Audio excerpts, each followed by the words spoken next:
Bismillahirrahmanirrahim. Assalamualaikum warahmatullahi wabarakatuh. Alhamdulillahi rabbil alamin. Wassalatu wassalamu ala rasulillahil karim wa ala alihi wa sahbihi ajma'in wa ba'd. Saudara-saudariku dimanapun Anda berada, semoga Allah subhanahu wa ta'ala memuliakan, menyehatkan, melindungi kita sampai dengan detik ini kita dapat bersua. Dan lebih dari itu, semoga Allah subhanahu wa ta'ala senantiasa memberikan taufik, panduan untuk menjalani kehidupan di dunia ini agar mendapatkan rahmat Allah Subhanahu wa taala yang bisa kita bawa pulang menghadap Allah pada hari kiamat kelak insyaallah. Teman-teman, malam ini di tanggal 26 Oktober 2023 Masehi, edisi spesial yang biasanya kita membahas Aqsa dengan cukup panjang. Kali ini kita ingin berbagi pesan yang sangat singkat.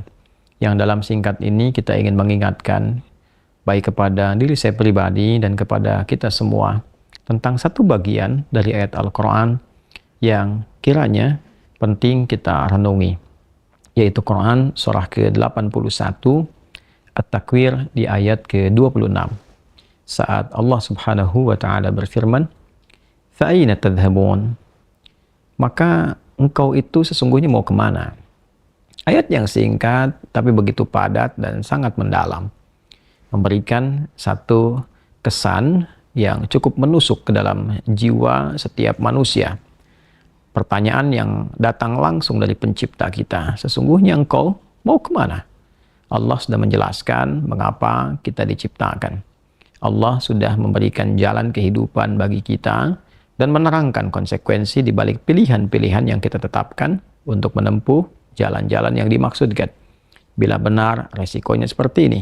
Bila salah, konsekuensinya demikian. Maka, di antara sekian manusia yang telah mengetahui semua konsekuensi itu, terkadang masih mengedepankan bujukan-bujukan atau bahkan pengaruh-pengaruh nafsunya agar bergeser dari nilai-nilai kebaikan, bahkan nilai kemanusiaan yang telah Allah tetapkan. Ketika Allah menyampaikan, tidaklah aku ciptakan jin dan manusia itu kecuali untuk menaati aku, untuk beribadah kepada aku. Jadi sifat menjalani kehidupan di muka bumi ini adalah dilandaskan pada kepatuhan kita kepada Allah subhanahu wa ta'ala. Kepatuhan itulah yang disebut dengan ibadah. Patuh, tunduk, patuh, bahasa Arabnya itu disebut dengan Islam. Jadi Islam dalam pengertian etimologi secara bahasa artinya tunduk, patuh, taat. Orangnya disebut dengan Muslim. Jadi setiap manusia itu konsekuensinya memang mesti patuh, tunduk dan taat kepada Sang Pencipta, yaitu Allah Subhanahu wa ta'ala. Karena itu ketika Allah menyampaikan di dalam firman-Nya, "Wa ma khalaqtul jinna wal insa illa liya'budun." Tidaklah aku ciptakan jin dan manusia itu kecuali untuk menjadikan seluruh aktivitasnya agar menaati Allah Subhanahu wa ta'ala, dijadikan sebagai ibadah. Jadi kita dari bangun tidur sampai tidur itu sejatinya adalah memetakan kurikulum untuk menaati Allah dalam bingkai ibadah. Dilatih dalam bentuk ritual. Ritual itu untuk mengaktifkan titik spiritual kita, titik roh kita. Segala yang terkait dengan roh disebut rohani. Jadi dalam diri kita ini ada spiritnya, ada rohnya.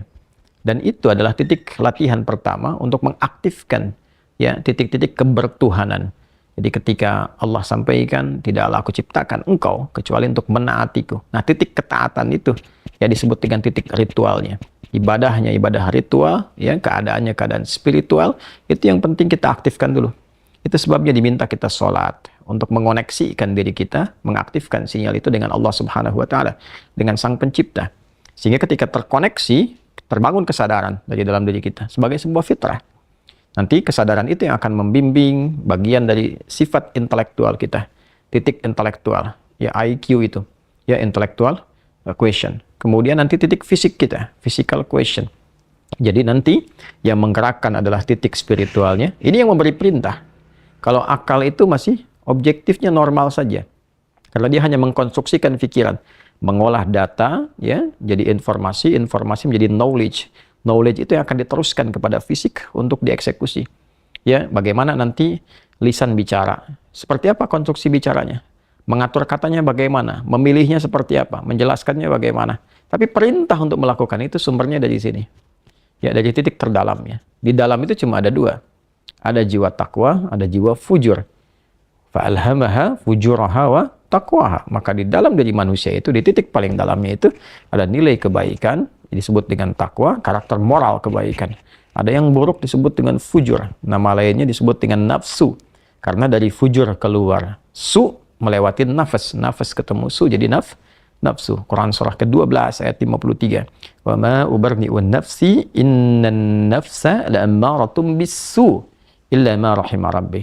Maka semua tindakan kita, menatap, mendengar, berbicara, bertutur, sampai dengan berjalan, ujung kepala sampai ujung kaki, yang kita jadikan sebagai bagian dari perangkat beraktivitas itu, semua tatanannya, perintahnya kalau tidak dari takwa adalah dari fujur. Kalau bukan dari sifat baik, sifat buruk yang bersumber dari nafsunya.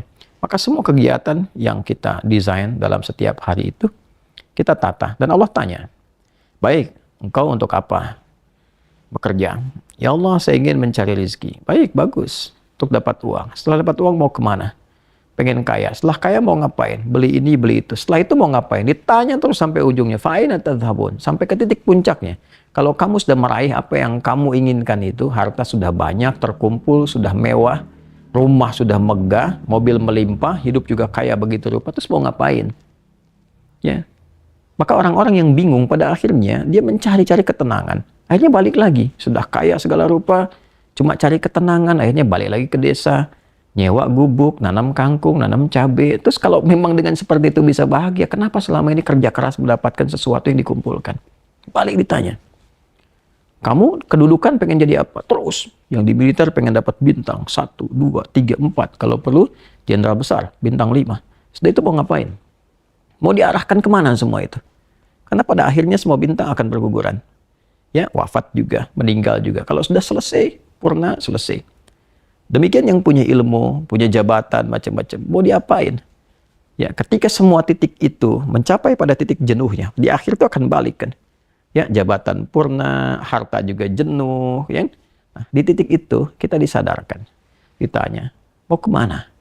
Maka dijawablah dengan jawaban yang sangat mendalam. Inni dzahibun ila rabbi sayahdi. Yang terbaik adalah katakan, saya ini menyiapkan bekal untuk berjumpa dengan Rabbku. Itu jawaban yang paling indah. Ya, jadi kalau ditanya, mau kemana hidup ini? Kata Quran jawab, aku menyiapkan bekal untuk kembali dan berjumpa dengan Rabbku yang telah menciptaku. Dari situlah kemudian Allah katakan, aku berikan petunjuk kalau begitu. Yahdin.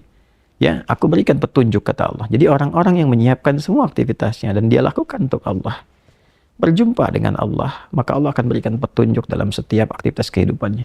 Diberi petunjuk bagaimana mata memandang, telinga mendengar, lisan bicara, sampai kaki berjalan. Sehingga dia betul-betul menjadi pengabdi dari Rabb-Nya yang maha menyayanginya. Pengabdi disebut dengan abdun, jamaknya disebut dengan ibadun.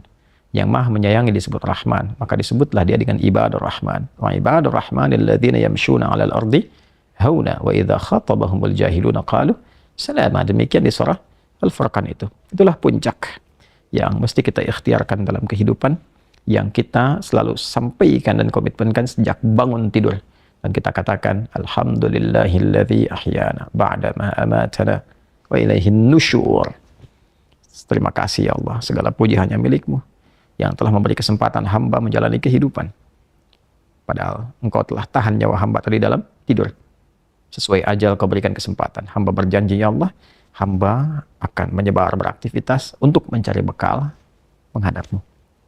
Saudara-saudariku, sedalam, sejauh, sebanyak kegiatan, aktivitas jabatan yang telah kita kumpulkan, harta benda, pengetahuan, sampai detik ini, apakah betul-betul sudah kita siapkan sebagai bekal untuk bertemu dengan Allah? Atau hanya sekedar mengumpulkan semua itu tanpa arah, yang pada akhirnya bertemu dengan kejenuhan kembali? Renungkanlah malam ini, malam Jumat. Jumat saat manusia pertama diciptakan, diturunkan di surga mengawali misi di dunia, diwafatkan, dan di titik itu kita akan berpisah dengan dunia. Saat azan berkumandang, nampak jelas seluruhnya. Semoga Allah muliakan kita Selamat merenung. Allahu Akbar. Allahu Akbar. Subhanakallahumma bihamdika nasyhadu an la ilaha illa anta nastaghfiruka wa natubu ilaik. Alhamdulillahirabbil alamin. Assalamualaikum warahmatullahi wabarakatuh.